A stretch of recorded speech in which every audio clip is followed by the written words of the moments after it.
আসসালামু আলাইকুম। ইন্ডিয়ার দর্শকদের জন্য কোনো মাঠেই অন্য দর্শকদের খানা নাই। দেখুন, ইন্ডিয়ার আজকে চ্যাম্পিয়ন্স ট্রফিতে সেমিফাইনালে ইন্ডিয়ার দর্শকরা অস্ট্রেলিয়ার দর্শকদের পুরো কোণঠাসা করে রেখেছিল।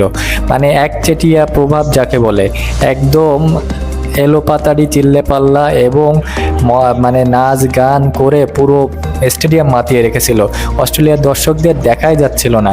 মানে খুব ভুল ভবিষ্যৎ দু একজন অস্ট্রেলিয়ান দর্শকদের মাঝে মাঝে ক্যামেরাম্যান দেখাচ্ছিল, এই ছাড়া আর কখনো অস্ট্রেলিয়ার দর্শকদের আমি তেমন দেখি নাই।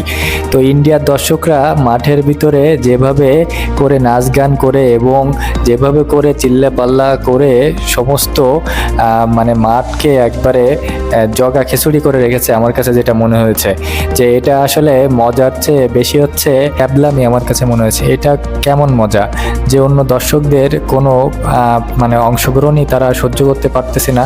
তারা অস্ট্রেলিয়ার দর্শকদের সামনে গিয়ে এমনভাবে চিল্লাপাল্লা করতেছে যেন পুরাই স্টেডিয়াম পুরো গিলে ফেলতে চায় তারা। তো এটা প্রত্যেকটা ম্যাচেই এমন দেখা যায় যে অন্যান্য যারা দর্শক থাকে তাদেরকে পুরো কোণঠাসা করে রেখে দেয় ইন্ডিয়ার দর্শকরা। তো ইন্ডিয়া আজকে অবশ্যই ভালো পারফরমেন্স করতেছে, কিন্তু দর্শকরা যেভাবে করে নাচা গানা করতেছে তো মনে হচ্ছে যেন ইন্ডিয়া পুরো একবারে চ্যাম্পিয়ন্স ট্রফি জিতেই নিয়েছে।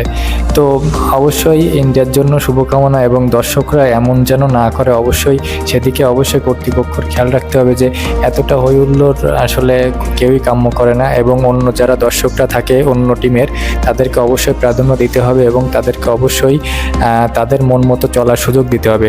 অনেক অস্ট্রেলিয়ান দর্শককে দেখতে পাচ্ছিলাম যে তারা চুপচাপ নীরবে বসেছিল, যে তারা একটু চিল্লাইলে তারা মানে ইন্ডিয়ার দর্শকরা মানে এমনভাবে করতেছে যেন তারা খেলা দেখতে আসেনি, অস্ট্রেলিয়ার দর্শকরা খেলা দেখতে আসেনি, তারা এমনি এসছে চুপচাপ বসে থাকতে হবে, তাদের কোনো চিল্লাপাল্লা করা যাবে না।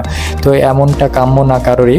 যাই হোক, ভালোভাবে খেলাটা সম্পন্ন হয়েছে এবং দুর্দান্ত একটা ম্যাচ উপভোগ করছে দুই দলের দর্শকরাই। তো অবশ্যই দারুণ একটা ম্যাচ আয়োজন করছে আইসিসি। ধন্যবাদ সবাইকে। লাইক, কমেন্ট, ফলো, সাবস্ক্রাইব করবেন, পাশে থাকবেন। ধন্যবাদ।